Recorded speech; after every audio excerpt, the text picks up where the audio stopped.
Billions of people had insufficient fresh water as the globe experienced water extremes last year, the United Nations said on Tuesday. Large areas of the planet recorded drier than normal conditions in 2021, the UN's World Meteorological Organization said in its first annual State of the Global Water Resources report. The report assesses the effects of changes in the climate, environment and society on the Earth's freshwater resources. Some 3.6 billion people face inadequate access to fresh water at least 1 month per year. That is forecast to rise to more than 5 billion by 2050, according to the report.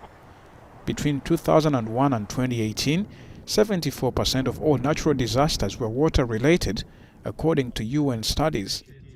The report mentions record-breaking floods in Western Europe and the Amazon, while adding that water levels in rivers in Paraguay and southern Brazil dropped to an all-time low.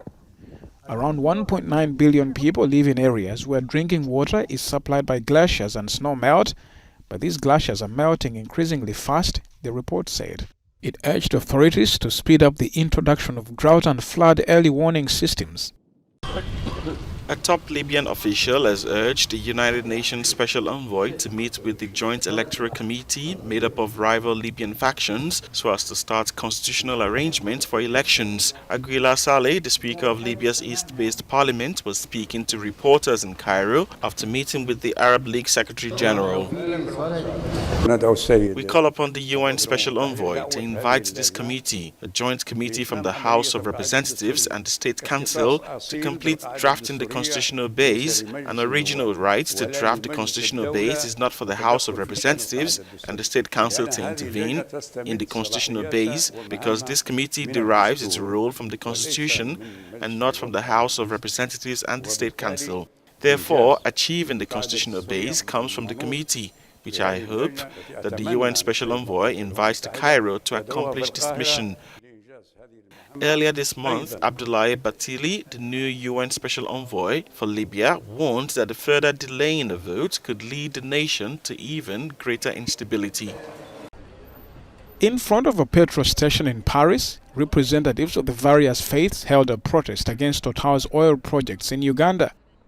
They denounced an oil pipeline and the Tilenga oil field, both being developed by Total in Uganda and Tanzania. They accused the oil giant of land grabbing and environmental abuse. The climate emergency is such that we cannot do anything but accelerate the movement and perhaps try to raise awareness and action such as this one. The company and the Ugandan authorities have defended the project as conforming to national and international environmental protocols. They also say that people affected by the projects have been compensated. We oppose this project, particularly because in courts it ticks all the worst boxes. It ticks the worst boxes on climate, on human rights, on biodiversity. And we have been challenged by our sisters and brothers in Uganda and Tanzania. So here we are in Paris in solidarity with them. Uganda has set 2025 to finally begin commercial oil production from its vast reserves located in the Midwest. The China National Offshore Oil Corporation on Monday said drilling from its Kingfisher concession will begin before the end of the year.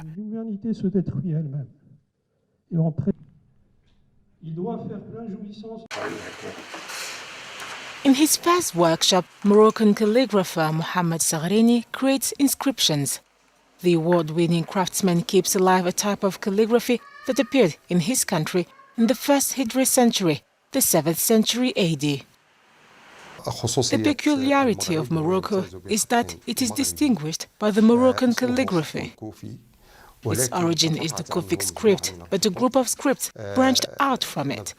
There is the Maghrebite Mashreki script, which is called the Moroccan Toulouse script, and there is the Moroccan Mabsout script, in which the Qurans are written.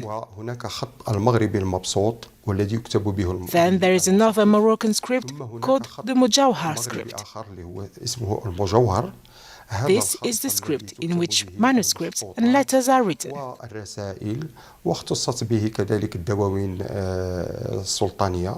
Still in northern Morocco, a small workshop has been established to teach Moroccan and Arabic calligraphy to children and younger people.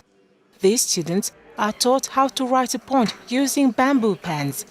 After years in the shadows, calligraphy is getting increasingly popular among women. The advancement of social media, the internet and other modern technology is the reason why manual skills began to become extinct.